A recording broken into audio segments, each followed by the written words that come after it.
Like when you go into a party, like walk me through, what are you seeing? What's catching your eye? Okay, this is perfect. There is the DJ's view. There is the person coming through the doors view, the person who's already in the crowd. There is the bartender. So I look at that and I'm like, okay, how can I add all these elements to my video so that even if you weren't there, you felt like you were there. I had these big aspirations and dreams to go to the Olympics, be one of the youngest people to ever go to the Olympics. You know, when you hit 18 and this, that, and the third, I ended up getting hit by a bus, fracturing my ribs. What's your why? Like what keeps that thing going for you? Oh, damn, that's a good question. Our parents never had a lot, you know? So for me, it was like, I want to get to that point where I'm making so much money that we're not going to the grocery store and thinking of like this or that. Just get what you want. I'm kind of a little bit of everything, but to sum it all up, yeah, I'm a creative. I'm just that guy. Welcome to Creative Conversations, Creative Minds, creative moments, creative everything. I'm here sitting down with creatives of the future, creatives that are killing it, creatives that are making moves, creatives that I look up to and I'm inspired by. And I know what it is to have that drive and that passion. So I just wanted to really just introduce my man, my brother, the man of many talents, but mostly the man of Mensah memories. Appreciate it. What's going on, bro? Chilling, man. Come on, man. I'm so glad that I have you here finally. Hey, man. You know what I mean? I've been Blessing. seeing you. I've been seeing you killing it, man. Like I just want to like really sort of give you your flowers from now, you know? I want to give you that because I feel like we don't get that enough, you know what I mean? We're usually those guys that are just kind of like in the background, like shooting around, but I wanted to bring you center stage most of all. You know what I mean? So yo, talk to them, tell them about yourself, introduce yourself, man. Shoot, this is crazy. Before I even jump into that, man, look, him even saying that like he's giving you my flowers and like he looks up to guys like me, man, I look up to him like 100%. Like when I was down and out, and we'll get into it, and I got into the industry, like it was his videos I was watching, trying to emulate and mimic what he was doing to get to the next level, right? So I'm Louis Mensah, you know, Mensah Memories. Created that in probably my lowest times ever in life. And, you know, I'm a creative. I'm kind of a little bit of everything, but to sum it all up, yeah, I'm a creative. I'm just that guy. Like, you know, like my passion for creativity has always been there. And if you know the track record, as you're aware of, did a lot of things within the arts. So yeah, man, I mean, that's me, man. I'm African born, grew up in Jane and Finch, from Toronto, you already know. Yeah, man, an athlete, a father, a brother, a son, you know, so many different things. But it depends on where you met me in my life, of how you met me and who I am to you. But like right now, I'm just Louis, man. Honestly, I'm just Louis Mensah. I love that. I love that. I love that. So like, yo, I mean, like, let's just start off like from a scope of just everything. Like you've been through it, you know, like what's your why? Like what keeps that thing going for you? Oh, damn, that's a good question. You know, like when you're growing up, like you just want to be great. Like, you know, when we grew up, we seen like that we can make a lot of money, and like just the story that everyone kind of has, I feel, is like our parents never had a lot, you know? So for me, it was like, I want to get to that point where I'm making so much money that we're not going to the grocery store and thinking of like this or that. Just get what you want. Like you're not looking at, oh, I want to buy peanuts, but oh my God, the peanuts are $6. You can't buy it. Like it's too expensive. Or you want to buy, you know, this, that, and the third. And my mom and dad both worked, and we grew up, like I said, in Finch and whatnot. So you already know, in metro housing growing up, and you know, and they came straight from Ghana. Like my dad and my mom came when my dad was like 29, or I think less than that, right? And so just kind of when I was born, you know, from Regent Park to Chalk Farm to Ardwick, and being in these areas, like just watching my parents, like, okay, nah, like when I get older, like I'm gonna have the money to make sure that they don't have to work again, and so on and so forth. So I did so many different things to try to make that work. Or not even try to make it work, because like from running track to playing ball to dancing to, you know, now doing the video stuff, playing football and so on and so forth. Everything has been with the end in mind, that it's not really the money, it was more of the freedom. And it's ideally money brings that freedom, and like money is a byproduct of whatever it is that you're great at. And I was just trying to be great. It didn't matter what it was. And like a lot of people will hear my story or know me and be like, man, I know you when you played football, when you ran track. And one thing I can say, and I can confidently say in any sport and anything I did, I was great at it. You know, whatever happened to make me end and switch and pivot and move, it didn't matter. Like, bro, I could be playing table tennis. I was gonna be good as hell.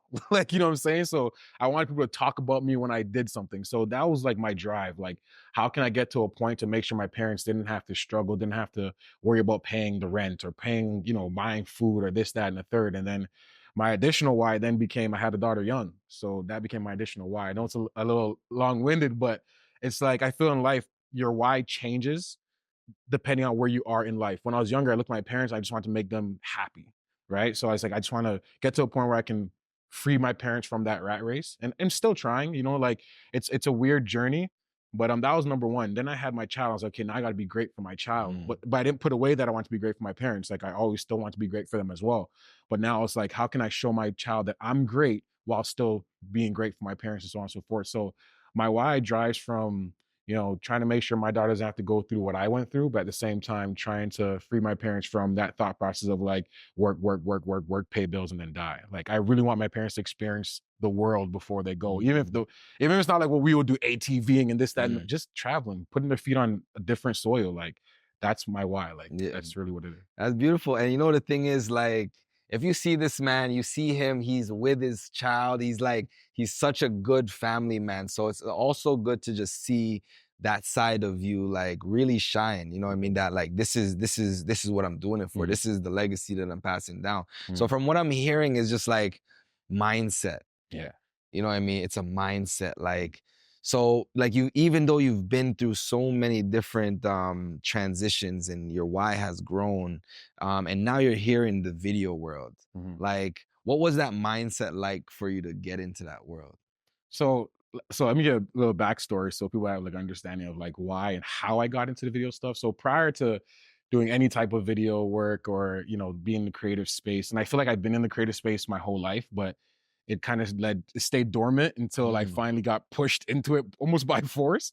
But you know, I ran track growing up my whole life, literally from when I was like 5 years old growing up. And how I even got into that was one of my friends ran track, and I went to a track meet and I was doing like really well. Like I will never forget it. I was wearing red jogging pants and I had green corduroy pants on top of it, you know, and I ran at this track meet and my older brother and his friends like, yo, you're winning all these races. Take the pants off, like wear the jogging pants.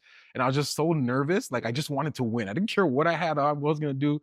I just kept winning. And from there, me and my friend were like, yo, let's go join the track club. So we jumped on we just were young. We just ran and jumped on on one of the buses and went the TTC and went to like a place 45 minutes, Centennial, like 45 minutes an hour away, hopped the fence. There was a random coach there. His name was Bruce. I met him afterwards, but I was like, we want to run track. So where are your parents? We're like, they're in the parking lot. Like, you know, just lying because 2 kids from the hood just jumped on the transit. So got into track and I did really well in track. Like from there, like I was ranked number one in literally everything I did, 100, 200, 400. Did really good there, to the point where the coach invested in me and was like, yo, I'm going to pay for your track season because my parents didn't have it. My dad was just like, nah, like you just have to stop because they don't have the money for it. And it's funny because when I think back, it was only $150. So in my head, I'm like, damn, that's what my dad was really going to stop me from doing track is $150. But now that I'm older, I understand. Like, you know, bills are bills. Like, it is what it is, right? So I did that. I ran track for a long time. And what made me transition out of track is I ended up getting hit by a bus, fracturing my ribs while riding a bike. So literally before nationals, and I had these big aspirations and dreams to go to the Olympics, be one of the youngest people to ever go to the Olympics, you know, when you hit 18 and this, that, and the third. And that dream got crushed. I'll be honest with you, like literally, it literally crashed, like no pun intended, right? And from there, like in that time period of running track, I started dancing with Rated Inc. And during the dancing era, shout out to Rated Inc. That was a whole next whole other era. This guy's a part of evolution. Yeah, that era was like, and you know, hopefully we're gonna be talking about doing a little something about that too. Yeah, 100%. We got something to work together. Yeah, so I mean, like, you know, during that dancing era and running track, I got hurt. So I got hurt with riding the bike and hit by the bus. And then I was just dancing at that time. And we got into a company called Megan Boys. And that company were doing like parties for like Jewish kids, like, you know, bar mitzvahs and bat mitzvahs and whatnot. They literally found us at York. They were walking by, seeing us practicing at York. And they're like, what would you guys do if you guys were at a party? And we just started doing what we readily do. We're just kids from the hoods. They took us to one of the parties, and honestly, it was like a culture shock because growing up in Finch, like, oh, we're seeing a bunch of, black, Yeah, yeah. Somalis, like, you know what I'm saying? And then you go there and it's like old Jewish woman and they want you to dance with a Jewish woman. It's like, what? Like, just go there and dance and have fun. And during that time is when I pretty much was watching football, and I was always intrigued with football. And one of the owners there was like, "Yo, why don't you play football?" And I'm like, "Man, I don't got the money for that. Like, I literally do not have the money for it." He's Yeah. like, "Oh, how much is it?" And it's funny. I keep thinking of the pricing. I'm like, it's like now where I'm at now, it's like that's not a lot of money. I was like, "Oh, $600. I don't have it." He's like, "Oh, what if we pay for it for you?" And Mm. it was like, whoa, like, why would someone invest in me? And to kind of track back a little bit with track and field, the reason I went so hard is because the coach at the time paid for it for me. So for me, I felt like someone invested in me, I'm going to give them their money's worth. Right. Right. And then when it came to football, the same thing happened. When they paid for it, I was like, I'm gonna give them the money's worth. I ended up just picking up myself up and going to California and, doing my thing. And within 3 years, I ended up going pro. And, to answer your question of like what kept the drive, it was like I always thought that people were investing in me on top of the freedom, trying to get that freedom. Right. So my mindset through the whole time was I never had a doubt in my mind. I always, and one of my mentors says this right now, like, begin with the end in mind. So my thought process has always been like, I'm trying to get to the NFL or I'm trying to be at the Olympics or so on and so forth. So everything in between that is just challenges, right? Mm-hmm. So anything between that is just challenges. So for me, I never like it was a hurdle. It's like I can get over this hurdle. Right. Somebody somewhere did this before and was able to get through it. So Right. it's never dawned on me to be like, yo, I can't do this or I can't make it. And don't get me wrong. Sometimes I sit there, I'm like, damn, I can't do this. But I started putting up pictures of where I wanted to be. Like my room was filled with pictures. Didn't matter. Ray Lewis, this person, that person. And I got there. Yeah. And then once I got to football, I didn't retire like willingly. I got forcefully retired. Mm-hmm. So, got re-signed back to the league, went out to go celebrate. And a lot of people probably have heard this story before, but went out to go celebrate with some friends. And, I'll never forget it. 2:45 a.m., June 2nd, 2016, random fight breaks out at the nightclub. It had nothing to do with me. I just, like, everyone's running to the right. I'm like, I'm not going to run with the crowd. I turn and boom.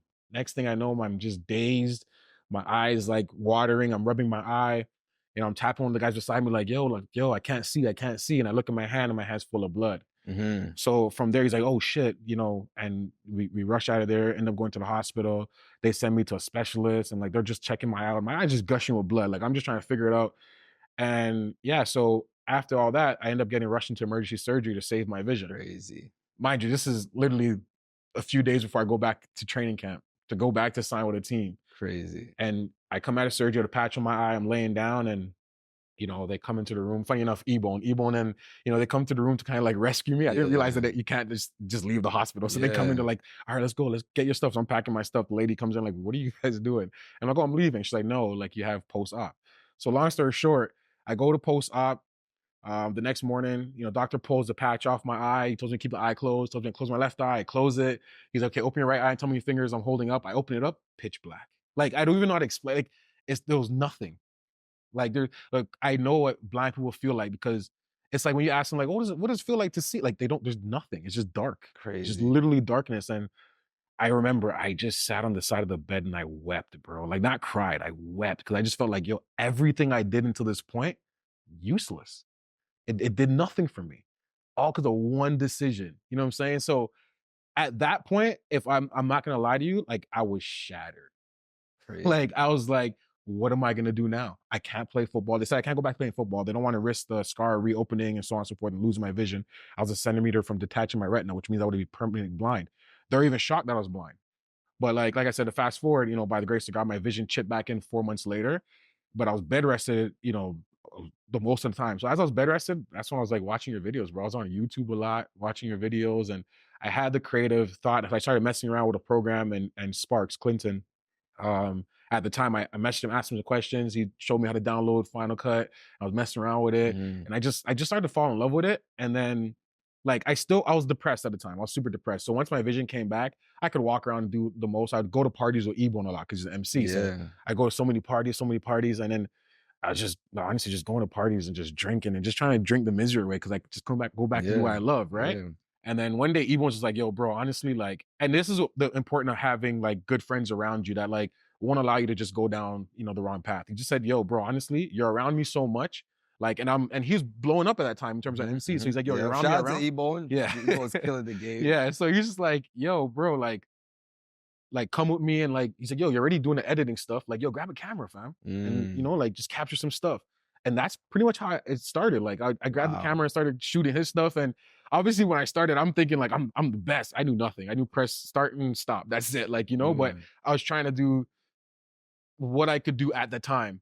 And even when I look at my videos now, like I was throwing every transition on there. I mean, that's what you got to do. Cause that's the same thing. That's how I started. Cause you just got to know everything. Yeah. So that you know what you want. You could vision it. You could say, okay, cool. This transition mixed with this transition. Can do this. Yeah. I was doing everything. And then, like slowly but surely, it's funny because at the time, like Ebone was trying his best to get me into different doors. Like, and like it's like having good friends around you. Like you're trying to get me in, oh yeah, this is my guy that shoots. Like you work with him and so on and so forth. And mind you, I was shooting for Ebone for free. So like now I go shoot for someone else and they're like, oh, how much you charge? I'm like, charge?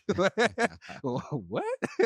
$50. Like, hey, start somewhere. $50. And they're like, sure. I'm like, and I'm thinking I'm winning. In their head, they're thinking they're winning like $50. Like what?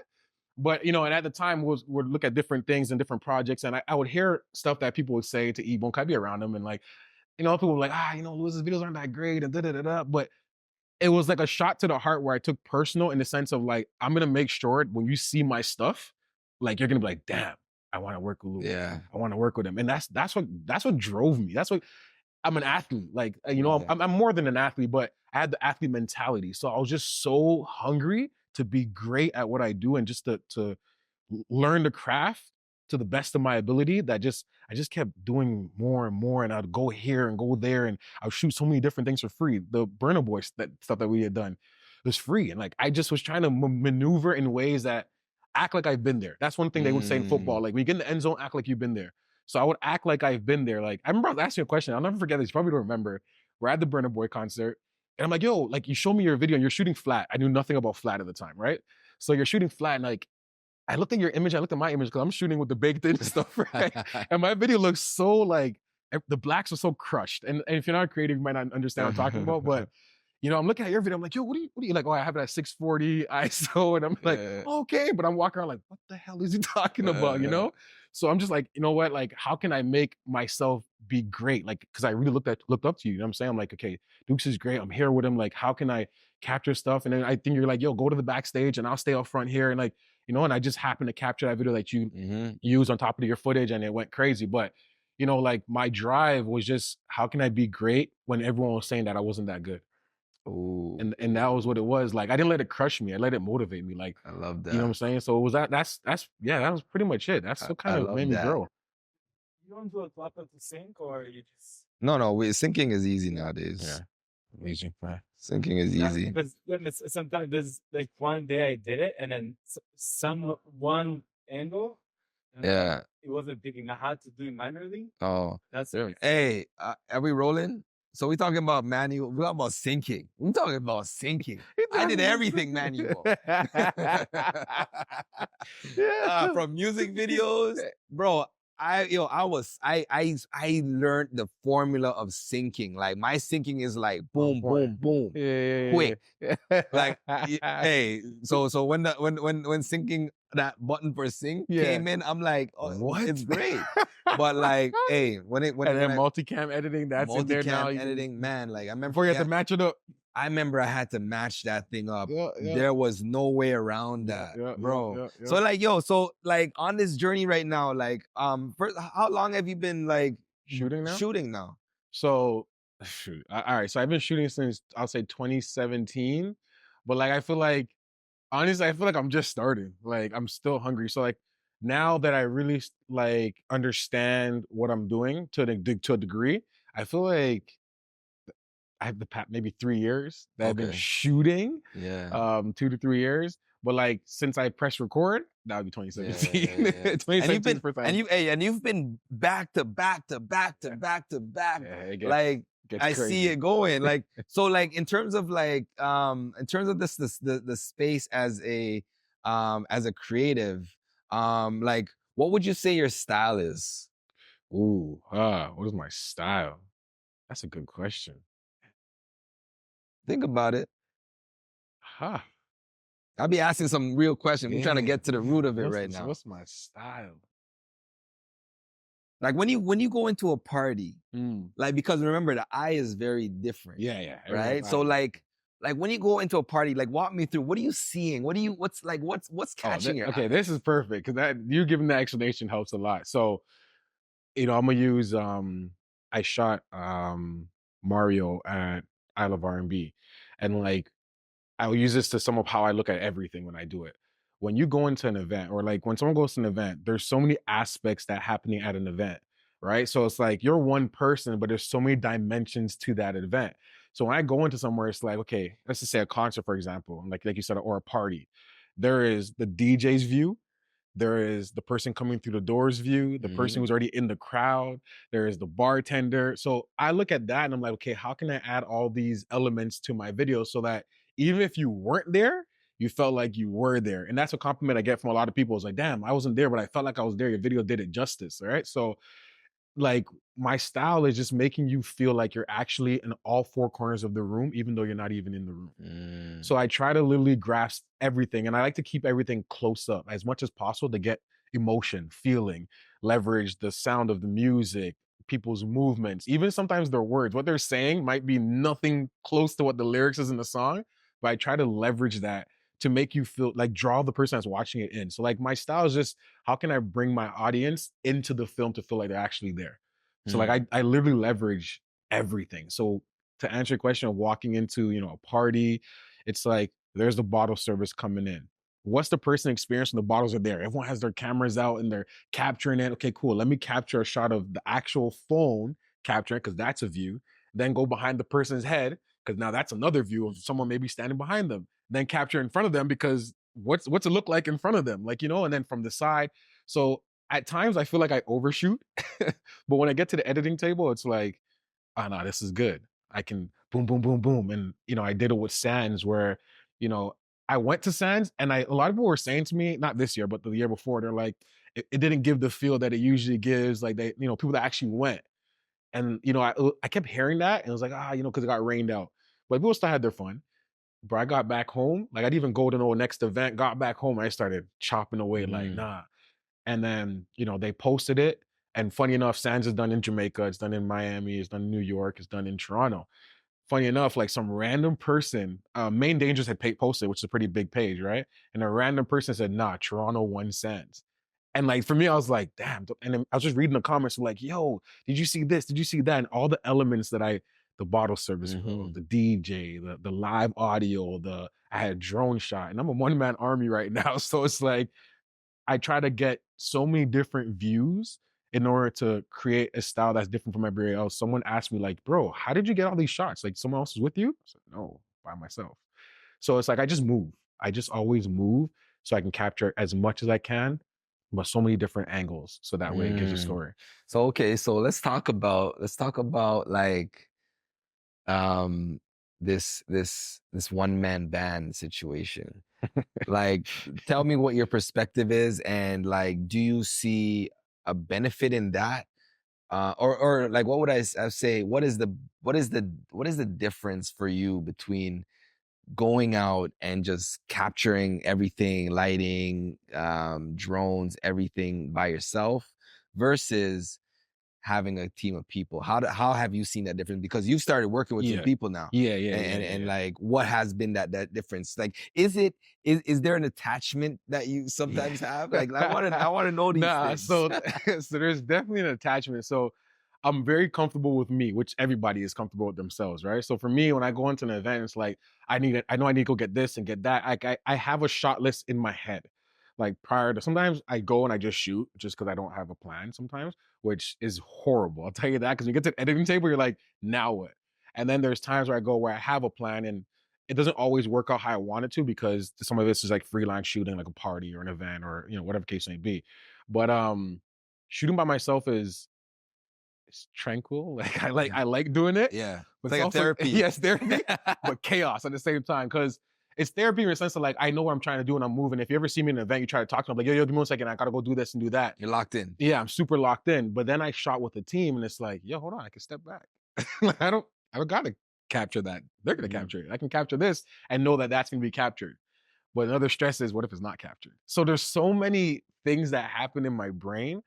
But like, if I was to, and I feel like I'm going this direction now, is trying to get more hands on deck, because I realize as you start to grow and the demand starts to grow, being a one-man show is not sustainable. It's so like, some people can do it, and certain events you can do it, but like, imagine trying to man 3 or 4 cameras plus, a gimbal, another camera, 5. It's like, it's impossible unless they create something where I can just hit record on something, put in my pocket, and I know it's going to be perfect. It's almost like impossible. So like, now that I'm, the demand in Mensa Memories is growing, my goal is to get more people on board. And I say, if you're starting, of course, like, start by yourself. It forces you to learn and grow. It forces you to learn the camera. It forces you to learn how to edit. Like, most people understand that when they see these production companies or productions that are happening, there's a person that is, a videographer that's just shooting, like, just a camera person. There's a person pulling focus. There's a person that's directing. There's someone they send it off to edit. There's someone do this. But like, as a freelance, you have all those hats. Like, I'm putting all those hats on. And now that I'm starting to, get so much more demand, and the whole holiday weekend, I was inside editing. For the past 2 weeks, I haven't left my house. Wow. Like, and I'm just like, nah, this can't be life. Like, I gotta, and one of my boys keeps on like, bro, you gotta outsource. Like, now that your demand is coming, you have to outsource. I'm like, yeah, but it's like giving away your baby. Yeah. So I feel like, that. I feel like I'm giving away my baby, and it's like, it's so hard to give away your baby, because you start to think to yourself, is that next person going to value this work like I value it? Because at the end of the day, it's my name that's on it, right? So it's hard to do, but I'm in the process of doing it now. But you also have to find the right people. You can't just go out and get anybody. And in this day and age now that social media and content creation is so huge, everybody's creating their own brand. But what I've noticed is people gravitate to energy as well as gravitating to who is in demand. And likely enough, like, by the grace of God, right now I'm in demand. My man is in demand, and that's facts. I see this guy everywhere, and I'm in my bed just like replaying his videos, like, oh, this was dope. Hey, man. So I want to talk to you though about, like, so I was on a panel at Tiff Bell Lifebox for a film at a film festival, and we're talking. Yo, hold on, that's big. Bro, I aspire to be there. Like, he about try to blow past that. Like, I was on a panel for Tiff. Guys, Tiff is huge. Like, what? But yeah, cool. Yeah, so I was just like, we're talking about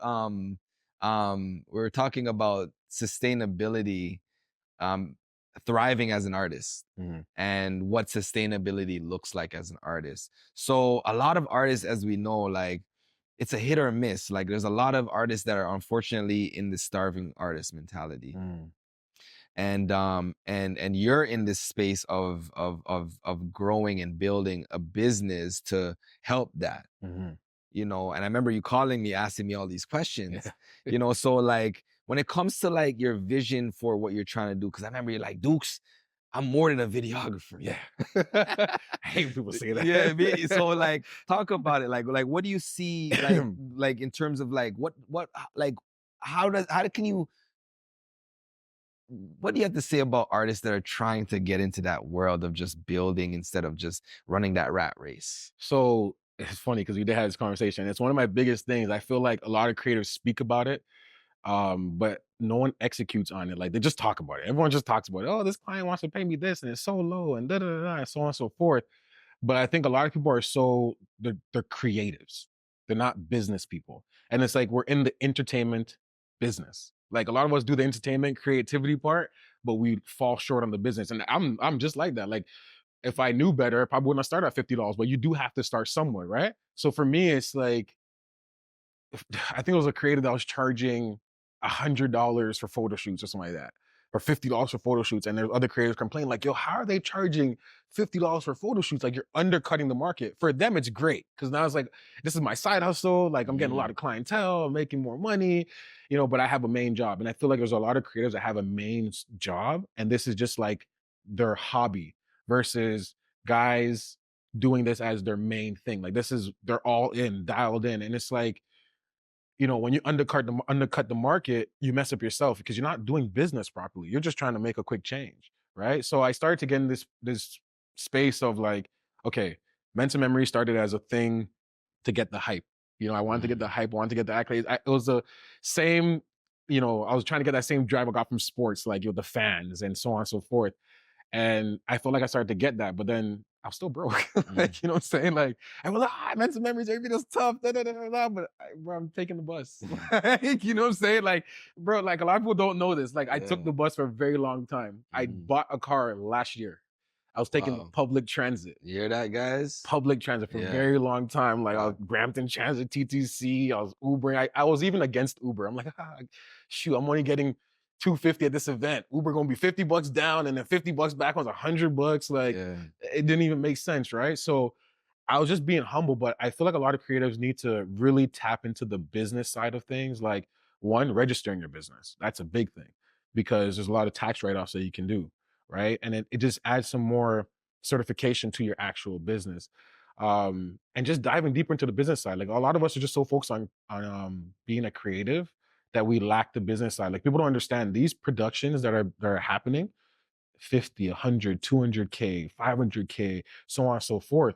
And that's where I'm looking at Mensah Memories. That's why I'm looking at growing this thing. Like, just, even if it's not Mensah Memories and me being in this space and something grows from that. Like, I know I told you, you know, the Elite Network, the goal what that was, and it's, you know, doing things kind of like Tyler Perry, you know, like stuff like that, like movies, documentaries, like more so documentaries. I like telling real life stories, but on a bigger scale. Like, you know, I had the opportunity to leave Toronto and live in the US for years, playing sports. And I feel like there's so many people that haven't had the opportunity to go somewhere long enough to experience something different. And that's why I love traveling, because you experience life, like you experience everyday things in a different lens, for lack of better words, right? And Well for said. me, it's like, Touche. for me, it's like, how can I experience more with the craft that I have? You know, like, I watch you and like we've had conversations. I'm like, I think we spoke about like some numbers. I won't say it out loud, but I was thinking of a number in my head, like of what I'm charging people. And then I was sitting on your couch and you're like, yeah, yo, I just charged this client this. And I was like, what? Like, I literally sat back in my seat like, hold on, you can charge that? Yeah. And then I went and I charged it, and a client was like, yeah, let's do it.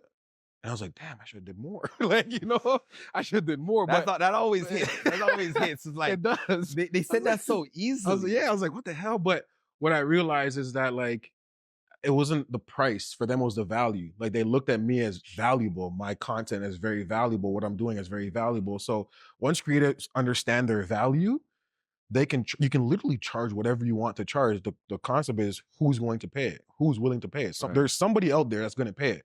So when creators undercut the market or they charge less, and I know a lot of, you know, like event hosts and so on and so forth, be like, Louis, shut up. Like, we're trying to play less, but it's a job. And I feel like the creative space is not respected like it should be. On the next episode of Creative Connect. No, I'm trying to show you like what it takes to do what we do. Like, our profession or our hobby is expensive. It is very expensive. Your network is your net worth. That's the biggest thing. That's how Mensah Memories has grown. My first challenge was finding the right, I guess, business structure in terms of payment. These companies have budgets for the year. Like, the budget might be 100,000, it might be 50,000, it might be so on and so forth. It's just, it's a crazy world we live in that people think it is okay to want to pay somebody, you know, $250 or $150 or $350. Even $500 is low, right? When it comes to what we do, because I feel like there's so much hours put into it. You should do it for free versus like lowering your price, because now you just lowered your value.